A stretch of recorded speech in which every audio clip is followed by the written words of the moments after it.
Welcome dear रॉकर्ड्स। आज मैं आपको एक मजेदार मूवी समझाने जा रहा हूं जिसका नाम है डे जीरो। मूवी की शुरुआत में एक जरूरी खबर बताई जाती है। पूरे देश में डेंगू की बीमारी बहुत बुरी तरीके से फैल रही है। बीमारी के फैलने से बहुत सारे लोगों की मौतें हो रही है। इतने सारे लोगों की मौत हो चुकी है कि हॉस्पिटल में लाशों को रखने की जगह ही कम पड़ गई है और सभी लाशें बुरी तरीके से एक दूसरे के ऊपर पड़ी हुई है। ऐसा होने की सिर्फ एक ही वजह है और वो है ज़ॉम्बी वायरस। अब एक मुर्दा घर दिखाया जाता है। वहाँ पर काम करने वाला एक आदमी लाशों को ठीक कर रहा है। अचानक वो घबरा जाता है क्योंकि उसको कमरे में किसी का होने का आभास होता है। वो आगे बढ़ता है और ये देखकर हैरान हो जाता है कि एक मरा हुआ इंसान उसके सामने ही ज़ॉम्बी में बदल रहा है। बेचारे का दिन बहुत बुरा था। ज़ॉम्बी उसको काट लेता है। अब एक जेल का सीन दिखाया जाता है जहाँ बेल्डी नाम का एक गंजा आदमी जेल में फंसा हुआ है। बेल्डी पहले पुलिस की स्पेशल टीम के लिए काम किया करता था और वो लड़ाई करने में बहुत ही अच्छा है। वो जेल में इसलिए है क्योंकि उसने किसी आदमी की बहुत ही बुरी तरीके से पिटाई कर दी थी और वो आदमी अब हमेशा के लिए विकलांग बन गया है। अब जेल में वो एक कैदी के साथ पुशअप की प्रतियोगिता कर रहा होता है। बेल्डी का दोस्त टीम बेल्डी का हौसला बढ़ा रहा है कि ये तू ही जीतेगा। इसके बाद जेल का हेड बेल्डी को अपने ऑफिस में बुलाता है। वो बेल्डी से बड़ा खुश है और बोलता है, बेल्डी मुझे देखकर बहुत अच्छा लगा कि तुमने 8 सालों में यहाँ रहते हुए कोई गड़बड़ी नहीं की है। तुम बहुत शराफत से रहे हो, इसलिए मैंने तय किया है कि तुम्हें अगले महीने में जेल से छोड़ दूंगा और फिर तुम अपने घर जा सकते हो। अब बेल्डी ये बात सुनकर बहुत खुश हो जाता है कि इतने सालों बाद वो वापस अपने घर जाने वाला है। फिर वो जेल के हेड से वादा करता है कि सर मैं आज के बाद कभी कोई गड़बड़ नहीं करूंगा। अब बेल्डी की पत्नी शेरिल को दिखाते हैं जो कि एक पुरानी बिल्डिंग में अपनी गूंगी बहरी बेटी के साथ रहती है और पूरी बिल्डिंग में गरीब लोग ही रहते हैं। उसी बिल्डिंग में एक पुलिस वाला अपने गोद ले हुए बेटे के साथ रहता है। अब दोबारा जेल का सीन दिखाया जाता है जहां पर कुछ लोग टीम पर इल्जाम लगा रहे हैं कि टीम ने उनके बॉस की बेइज्जती की है, इसलिए वो टीम की पिटाई करके बदला लेना चाहते हैं। तभी वहां पर बेल्डी आ जाता है और गैंग के सभी लोग उससे डर के वहां से चले जाते हैं। अब बाद में दिखाते हैं तो बेल्डी अपनी पत्नी शेरिल को कॉल करता है और पूछता है कि तुम आजकल बहुत कम मिलने आती हो। इसके जवाब में शेरिल बोलती है कि मैं आजकल अपने काम में बहुत बिजी रहती हूँ और ऊपर से मुझे अकेले ही हमारी बेटी का ध्यान रखना होता है। वो साथ ही बोलती है तुम्हें अपने दोस्तों की लड़ाइयों में पड़ना बंद करना होगा, तभी तुम घर आ पाओगे। तो यहाँ पर साफ साफ पता लग जाता है कि बेल्डी ने कभी अपने दोस्त की मदद की होगी, यानी कि उसने अपने दोस्त की मदद किसी को मारने के लिए की होगी और इसी वजह से वो जेल में पड़ा हुआ है। अब कॉल खत्म होने के बाद उसकी बेटी पूछती है क्या पापा जल्दी वापस आने वाले हैं मम्मा? जिसके जवाब में शेरिल बोलती है बेटी इस बारे में कुछ नहीं बोला जा सकता कि तुम्हारे पापा कब वापस आएंगे। अब बेल्डी और शेरिल नहीं चाहते कि उनकी बेटी को पता चले कि उसका पापा जेल में सजा काट रहा है। अब जेल में बेल्डी अपनी बेटी से बातें करने के लिए इशारों की भाषा को सीख रहा होता है क्योंकि वो जल्दी घर जाने वाला है और सोच रहा है कि मैं अपनी बेटी से बात करूंगा। कुछ समय बाद गैंग के आदमी बेल्डी और उसके दोस्त को घेर लेते हैं। बेल्डी उन लोगों से शांति के साथ बातचीत करने की कोशिश करता है, भाइयों देखो हमें लड़ने की कोई जरूरत नहीं है, लेकिन फिर भी गैंग के आदमी अपने चाकू निकालकर उस पर हमला कर देते हैं। अब अपने आप को बचाने के लिए बेल्डी गैंग के लोगों की ऐसी पिटाई करता है कि उनकी नानी याद दिला देता है। वो सभी की ऐसी पिटाई करता है कि कोई कभी खड़े रहने लायक ही नहीं बचता। अब दूसरे कैदियों की पिटाई करने के बाद बेल्डी को सजा दी जाती है और उसे अकेले कमरे में बंद कर दिया जाता है।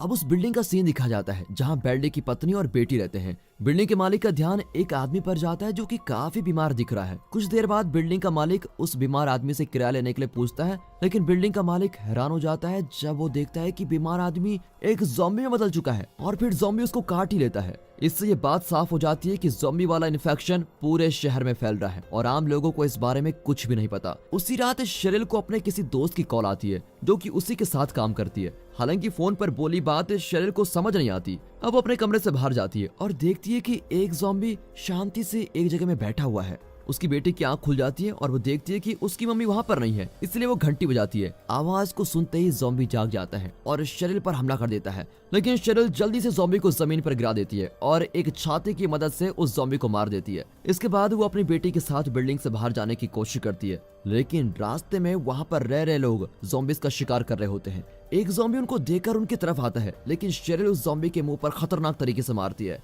अब जैसा कि बिल्डिंग में बहुत सारे लोग रह रहे होते हैं, इसीलिए शेरिल और उसकी बेटी के साथ भी बहुत सारे लोग भाग रहे होते हैं। अब जेल में दिखाया जाता है कि ज़ॉम्बीज का इन्फेक्शन वहां भी पहुंच गया है, इसलिए वहां पर एक इमरजेंसी अलार्म बजने लगता है। सभी जेल के दरवाजों को खोल दिया गया है ताकि सभी कैदी ज़ॉम्बी से बचकर भाग सके। अब जैसा कि सभी लोग भागने लगते हैं, ज़ॉम्बीज भी वहां आ जाते हैं और हमला करना शुरू कर देते हैं। ज़ॉम्बी में बदल चुका एक पुलिस वाला बेल्डी की तरफ आता है। इसके जवाब में बेल्डी उस ज़ॉम्बी की ऐसी पिटाई करता है और उसका सर जमीन में मार देता है। फिर बेल्डी टीम के साथ जेल से बाहर भागने की कोशिश करता है और जो भी ज़ॉम्बीज उनके रास्ते में आ रहे होते हैं, बेल्डी अपनी ताकत का इस्तेमाल करके उनको खूब मारता है। फिर ज़ॉम्बीज को मारने के लिए वो लकड़ी का टुकड़ा उठाता है। आखिरकार बेल्डी और टीम बाहर पहुंच जाते हैं और उनको एक वैन खड़ी भी मिलती है। वो वैन को लेकर बिल्डिंग की तरफ चल पड़ते हैं ताकि बेल्डी अपने परिवार को बचा सके। टीम भी बेल्डी की मदद करने का तय करता है क्योंकि उसका खुद का कोई परिवार नहीं है। रास्ते में रेडियो पर बताया जाता है कि ज़ॉम्बीज शांत हो जाते हैं जब उनके आसपास कोई हलचल नहीं होती। हालांकि जैसे ही ज़ॉम्बीज को कोई आवाज आती है तो वो उसी तरफ भागते हैं।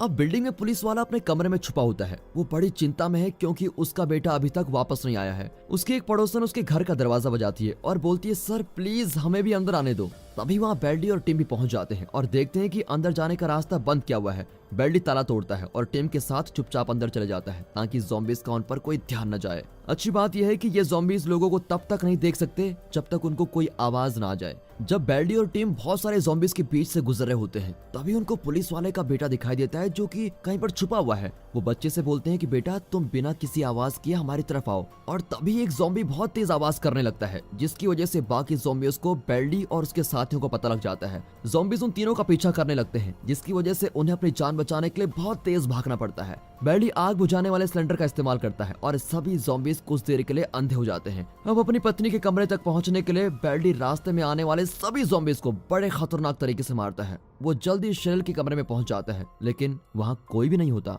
बेल्डी को जमीन पर खून दिखाई देता है जिसको देखकर वो घबरा जाता है कि कहीं कुछ अनहोनी तो नहीं हुई है। उसको लग रहा होता है कि शायद उसकी पत्नी और बेटी को भी ज़ॉम्बीज ने काट लिया है। दूसरी तरफ यहाँ दिखाते हैं तो शेरिल अपनी बेटी को इधर उधर ढूंढ रही है जो कि भागते हुए उससे अलग हो गई थी। लेकिन किस्मत से मकान मालिक के बेटे को शेरिल की बेटी मिल जाती है जो कि मकान मालिक के कमरे में छुपी हुई थी। तभी एक ज़ॉम्बी उन पर हमला करने की कोशिश करता है लेकिन मकान मालिक का बेटा एक ड्रिल मशीन का इस्तेमाल करके उस ज़ॉम्बी को मार देता है। अब शेरिल की बेटी और मकान मालिक का बेटा उस कमरे से बाहर चले जाते हैं क्योंकि उन्हें लगता है कि यहाँ रुकना खतरे से खाली नहीं है। अब बेल्डी और उसके साथी शेरिल को इधर उधर ढूंढने में लगे हुए हैं। पुलिस वाले के बेटे को अपनी माँ दिखती है जो कि ज़ॉम्बी में बदल चुकी है लेकिन फिर भी वो अपनी माँ के पास जाने लगता है। टीम उस बच्चे को रोकने की कोशिश कर रहा होता है क्योंकि उस बच्चे की माँ अब खतरनाक हो चुकी है। जिस समय टीम बच्चे के पीछे जाता है तो वो दोनों बेल्डी से भी अलग हो जाते हैं। छोटा लड़का अपनी माँ की हालत देखकर बहुत रोने लगता है। टीम उस बच्चे को चुप रखने की पूरी कोशिश करता है ताकि ज़ॉम्बीज का ध्यान उन लोगों पर न जाए। आखिरकार यहाँ ढूंढते ढूंढते बेल्डी को अपनी पत्नी शेरिल मिल जाती है और वो एक दूसरे को देखकर बहुत खुश होते हैं।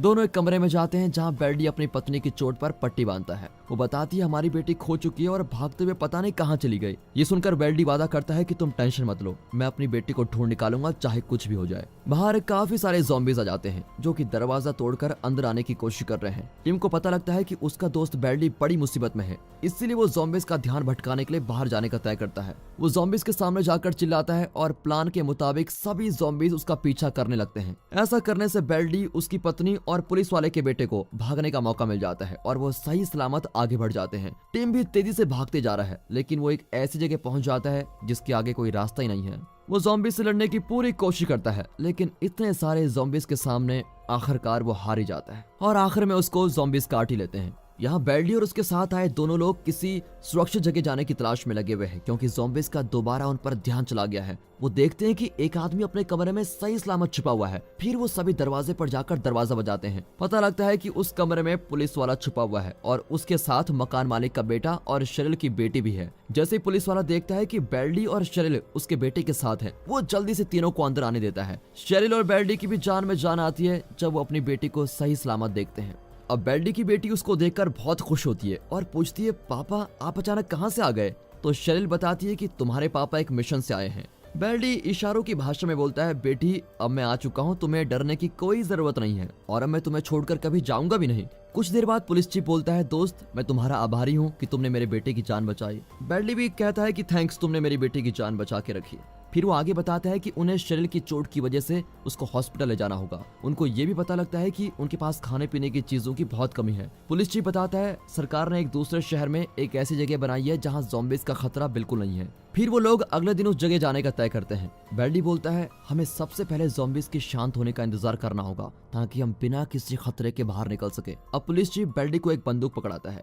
बाद में जब सभी लोग सो रहे होते हैं तो पुलिस वाले का ध्यान अपने बेटे पर जाता है और उसको पता लगता है कि उसके बेटे को ज़ॉम्बी ने काट लिया है। इसका मतलब बिल्कुल साफ है कि जल्द ही वो बच्चा अब ज़ॉम्बी में बदलने वाला है। लेकिन अपने बेटे के प्यार में अंधा होकर पुलिस वाला अपने बेटे को साथ ले जाने का तय करता है। लेकिन जब सभी दूसरे शहर के लिए निकलने वाले होते हैं, पुलिस वाले की बेटे की तबीयत बहुत खराब हो जाती है। वो जल्द ही ज़ॉम्बी में बदल जाता है और शिरिल पर हमला करने लगता है। अब शिरिल बेल्डी की मदद मांगती है और बेल्डी जल्दी से ज़ॉम्बी में बदल चुके उस छोटे लड़के पर गोली चला लेता है। इसकी वजह से पुलिस वाले को बहुत गुस्सा आता है। तभी वहाँ पर एक पड़ोसन बोलती है, हमें अभी के अभी इस लड़के को मार देना चाहिए, वरना ये ज़ॉम्बी बनकर हमें ही मारेगा। लेकिन पुलिस वाला ऐसा करने से मना करता है। लेकिन उसकी पड़ोसन गलती से उस लड़के पर गोली चला देती है। इसके बदले में पुलिस वाला उस औरत पर ही गोली चला देता है और वो औरत भी मर जाती है। बेल्डी अब बचे कुचे कुछ लोगों के साथ बाहर चला जाता है। कुछ ज़ॉम्बीज़ मकान मालिक के बेटे और उसकी गर्लफ्रेंड की तरफ हमला करने आते हैं, जिससे वो दोनों एक खतरनाक जगह फंस जाते हैं। लड़की को एक ज़ॉम्बी काट लेता है और मकान मालिक का बेटा उस लड़की को अकेला छोड़कर जाने से मना ही कर देता है। इसके बाद बहुत सारे ज़ॉम्बीज़ अंदर आकर दोनों पर ही हमला कर देते हैं।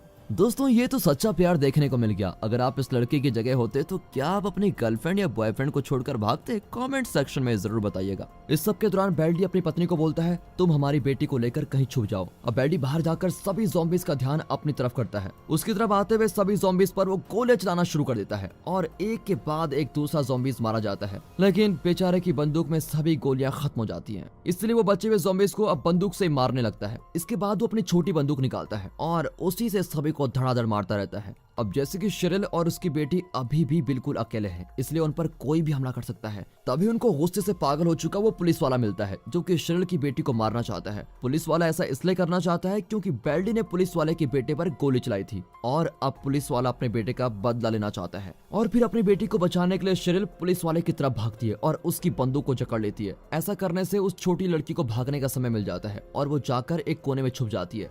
दूसरी तरफ बेल्डी छत के ऊपर जाता है और चिल्ला चिल्लाकर ज़ॉम्बीज़ का ध्यान अपनी तरफ करता है।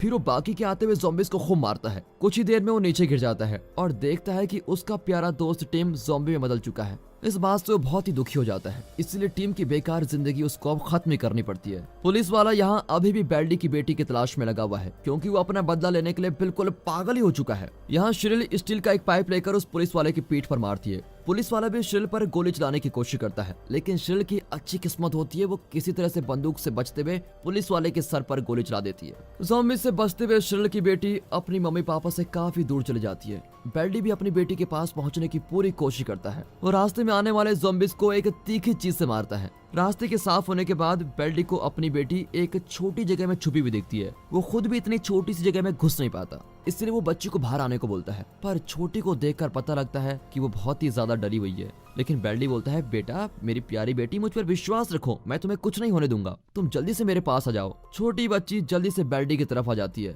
तभी बचा कुचा एक ज़ॉम्बी पीछे से उन पर हमला करने वाला होता है, लेकिन तभी शिरिल आ जाती है और ज़ॉम्बी को गोली मार देती है। आखिरकार तीनों लोग इकट्ठा हो जाते हैं और अब तीनों को उस शहर में जाने की जरूरत है जहां पर वो सुरक्षित रह सके। लेकिन तभी बेल्डी रुककर शिरिल को उस जगह के बारे में बताता है जहां उसने वैन खड़ी की है। इसकी वजह से शिरिल बोलती है, तुम ऐसा क्यों बोल रहे हो, क्या तुम हमारे साथ नहीं आओगे? तब जाकर बेल्डी बताता है, मुझे भी ज़ॉम्बी ने काट लिया है, इसलिए मैं जल्दी ज़ॉम्बी में बदलने वाला हूँ, तुम लोग जाओ। अब उनकी छोटी बच्ची पूछती है कि पापा दोबारा हमसे क्यों अलग हो गए मामा? बेल्डी उसको इशारों में समझाता है कि मुझे कुछ समय के लिए एक और मिशन पर जाना पड़ेगा। अब शिरिल और उसकी बेटी बेल्डी को गले लगाकर उसको बाय बोल देते हैं और दोनों एक सुरक्षित जगह में जाने के लिए निकल पड़ते हैं। आखिर में बेल्डी बिल्डिंग में अकेला होता है और अब उसने अपने भाग्य को स्वीकार कर लिया है, ज़ॉम्बी बनना है तो ज़ॉम्बी सही। और दोस्तों, इसी के साथ ये मूवी यहाँ पर खत्म होती है। दोस्तों, जाने से पहले एक ऐसी ज़ॉम्बी मूवी सजेस्ट करना चाहता हूँ जिसमें फ्लाइट में उड़ते ही ज़ॉम्बीज आक्रमण कर देते हैं। अब ये कैसे हुआ, देखिए ये मूवी जिसका नाम है flight of the living dead. बाकी दोस्तों, वीडियो अच्छी लगी हो, मूवी अच्छी लगी हो, एक्सप्लेनेशन अच्छा लगा हो, वीडियो को लाइक कीजिएगा, चैनल को सब्सक्राइब कर दें। बाकी मिलता है अगली वीडियो में, तब तक के लिए गुड बाय, अपना ख्याल रखेगा and finally thanks for watching.